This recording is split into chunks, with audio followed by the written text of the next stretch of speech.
श्री सच्चिदानंद सद्गुरु साईनाथ महाराज की जय। आरती साई बाबा सौख्यदाता जीवा, चरण रजतरी द्यावा दासा विसावा, भक्ता विसावा। आरती साई बाबा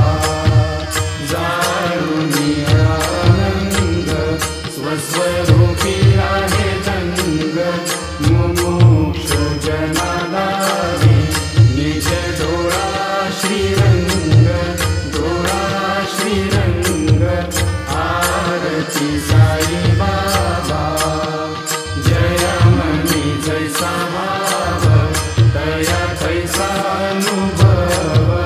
गाविसी दया घना ऐसी तुझी माव, तुझी ही माव। आरती साई बाबा तुमचे नाव ध्याता, हरे संस्कृती व्यथा। अगाध तव करणी मार्ग दाविसी अनाथा, दाविसी अनाथा। आरती साई बाबा कलियुगी अवतार, सगुण परब्रह्म साकार। अवतीर्ण झालासे स्वामी दत्त दिगंबर, दत्त दिगंबर। आरती साई बाबा आठा दिवसा गुरुवारी, भक्त करी तिवारी। प्रभुपद पावया भव भय निवारी, भय निवारी। आरती साई बाबा माझा निज द्रव्य देवा, तव चरण सेवा। मागणे देची आता तुम्हा देवाधिदेवा, देवाधिदेवा। आरती साई बाबा इच्छित दिन चातक, निर्मल होय निज सुख। पाजावे माधवाया सांभाळ आपुली भाग, आपुली भाग। आरती साई बाबा सौख्यदाता जीवा, चरण रजतरी द्यावा दासा विसावा, भक्ता विसावा।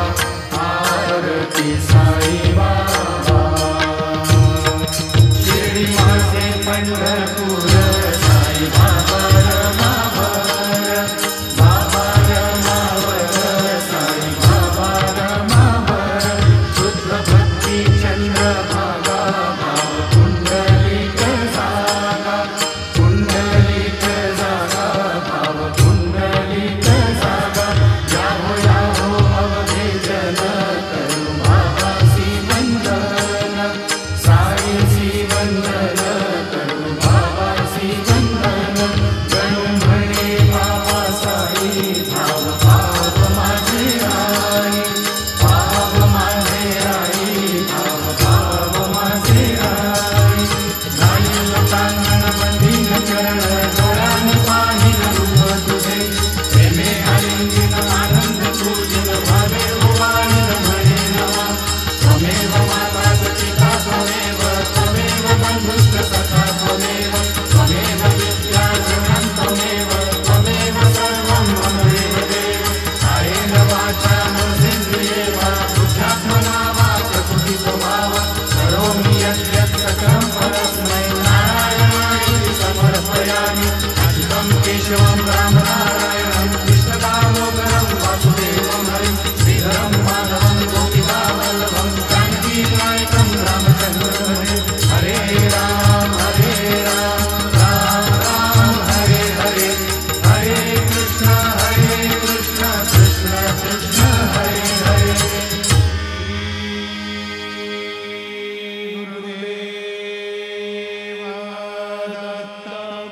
अनंता तुला ते कसे रे स्तवावे, अनंता तुला ते कसे रे नमावे, अनंता मुखांचा शिवे शेष गाथा, नमस्कार साष्टांग श्री साईनाथा, स्मरावे मनी त्वत्पदानि नित्य भावे, पुरावे तरी भक्तीसाठी स्वभावे, करावे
सर्वार्थसिद्धिप्रदम् युष्मत्पादरजप्रभावमतुलम् धातापि वक्ता क्षमः सद्भक्त्या शरणं कृताञ्जलिपुट सम्प्रापितोऽस्मि प्रभो श्रीमत्साई परेशपादकमला नान्यशरण्यं मम साई रूपधर राघवोत्तमं भक्तकामविबुधद्रुमं प्रभुं माययोपहतचित्तशुद्धये चिन्तयाम्यहर्निशं मुदा शरत्सुधांशुप्रतिमं प्रकाशं कृपातपत्रं तव साईनाथ त्वदीयपादाब्जसमाश्रितानां स्वच्छायया तापमपाकरोतु उपासनादैवत साईनाथ स्तवैर्मयोपासनिरास्तुतस्त्वं रमेन्मनो मे तव पादयुग्मे भृङ्गो यथाब्जे मकरन्दलुप्ता अनेकजन्मार्जितपापसंशयो भवेत् भवत्पादसरोजदर्शनात् क्षमस्व सर्वान् अपराधपुण्यकान् प्रसीद साई सद्गुरो दयानिधे श्री साईनाथ चरणामृतपूतचित्तास् तत्पादसेवनरता सततं च भक्त्या संसारजन्यदुरितौ धर्मनिरतास्ते कैवल्यधाम परमं समवाप्नुवन्ति स्तोत्रमेतत्पठे भक्त्या यो नरस्तन्मना सदा सद्गुरो साईनाथस्य कृपापात्रं भवेत् ध्रुवम् रुसो मम प्रियाम्बिका मजबरी पिताहि रुसो रुसो मम प्रियाङ्गना प्रियसुता त्वजाहि रुसो रुसो भगिनी बन्धुहि श्वशुरसासुबायि रुसो न दत्तगुरु साई मा मजबरी रुसो न सुनबाई चा मजन भ्रातृजाया पुसो पुसो न प्रिय सोयरे प्रिय सगे न ज्ञाति पुसो पुसो सुरधना सखा स्वजनना प्रबन्धु पुसो परीन गुरु साई मा मजबरी रुसो न अबला मुले तरुण वृद्धहीना पुसो पुसो न गुरु धाकुटे मजन थोरसाने पुसो पुसो न चबले बुरे सुजन साधुहीना पुसो परीन गुरु साई मा मजबरी रुसो चतुरतत्त्वविद् विबुध प्राज्ञ ज्ञानी रुसो रुसो हि विदुषी स्त्रिया कुशल पंडिता हि रुसो रुसो महीपति यति भजक तापसी रुसो न दत्त गुरु साई मा मजबरी रुसो कवि ऋषि मुनि अनघ सिद्ध योगी रुसो रुसो हि गृह देवता निकुल ग्राम देवी रुसो रुसो खल पिशाचहि मलिन डाकिनी रुसो न दत्त गुरु साई मा मजबरी रुसो मृत खग कृमि अखिल जीव जन्तु रुसो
ते अनाकं महिमानः सजन्त यत्र पूर्वे साध्या सन्ति देवाः।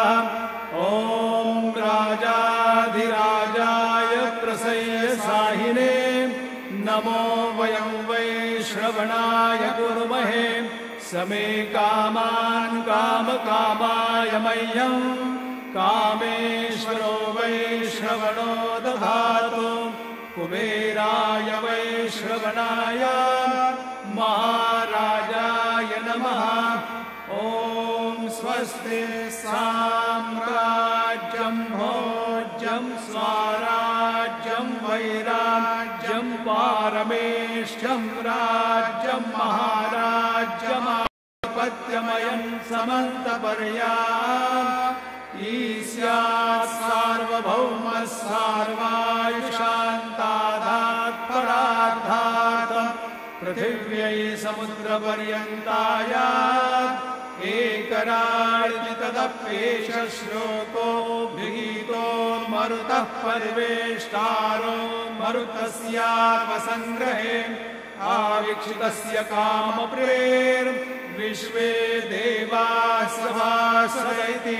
श्रीनारायण वासुदेवाय सच्चिदानंद सद्गुरु साईनाथ महाराज की जय। करचरण कृतं वा कायजं कर्मजं वा श्रवणनयनजं वा मानसं वापराधं विहितमविहितं वा सर्वमेतत्क्षमस्व। जय जय करुणाब्धे श्री प्रभो साईनाथ श्री सच्चिदानंद सद्गुरु साईनाथ महाराज की जय।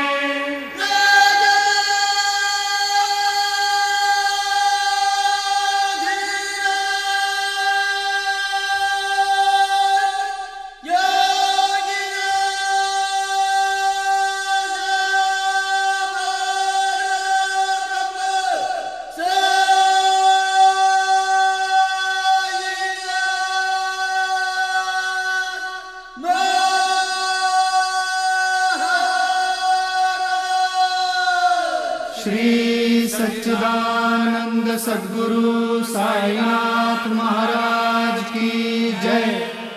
यं ब्रह्मा वरुणेन्द्र रुद्र मरुता स्तुन्वन्ति दिव्यैस्तवैः वेदैः साङ्गपदक्रमोपनिषदैः गायन्ति यं सामगाः।